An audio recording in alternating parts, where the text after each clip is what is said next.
О, давайте mana shu patsientga aytib beraman. Juda ham интересная история. Birinchi marta meni oldimga kelishganida er-xotin oldilarida o'g'il bola farzandlari bor edi. Taxminan bir 6-7 yoshli bola. Anamni yig'ayotganimizni bilasizlar, anketa to'ldiramiz, anamni yig'amiz, nima bo'lgan, nima qo'ygan ishda tuqqansiz. Bitta o'g'lim shu farzandim dedilar.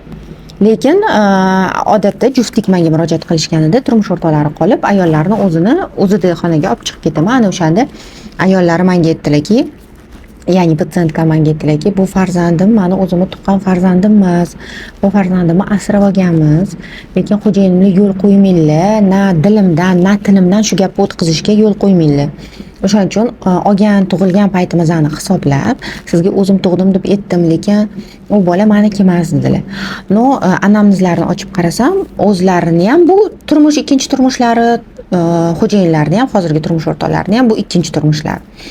Va o'zlari birinchi turmushlaridan farzandli bo'lganlar. Haligi farzand chaqaloqlik paytida 2 oylikmi 3 oylik chaqaloqlik paytida menga shok bo'lgan edi o'sha paytda.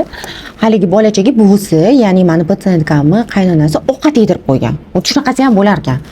2 oylik, 3 oylik beshikda yotgan chaqaloqqa ovqat yedirib qo'yishgan. Mastavami, sho'rvami nimadir degan edilar.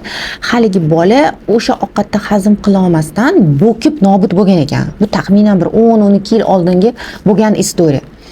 Shundan keyin u turmushlardan ajralganlar, bu yangi turmush qurganlar va umumiy hisobda 13 yillik ikkilamchi bepushtlik, sababi noma'lum bepushtlik deb ularni davolaganmiz, lekin tabiiy harakat qilganimizda natija bo'lmagan va ekoga harakatni boshlaganmiz.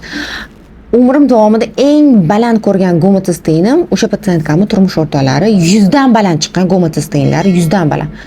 Albattaki bu gomotisteinlarni tushirib, infeksiyalar chiqqan, infeksiyalarni davolab, ikkilikligini, organizmligini eko protokoliga tayyorlashimizga ham ancha-muncha vaqt ketgan.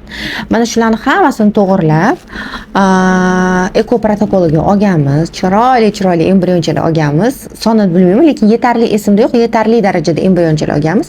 Mana shu embrionchadan bittasini bachadonlarni ichiga ko'chirib o'tkazdik va bu patsientkam ham alhamdulillah 9 oyda sog'lom bolachalarini o'zlari tug'ib oldilar.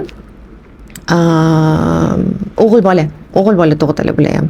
Ba'zida hayotimizda shunaqa og'ir kunlar bo'ladi, shunaqa katta chuqurliklar bo'ladiki, hech qachon bu chuqurlikdan chiqa olmasam kerak, men endi shu chuqurlikda qolib ketdim degan fikrga borib qolamiz ma'lum bir payt. Lekin shu narsani unutmasligimiz kerakki, Allohim mehribon va albatta bu chuqurliklar hali esdan chiqib ketadi va albatta bitta qiyinchilikdan keyin kamida ikkita yaxshilik, yengillik beriladi.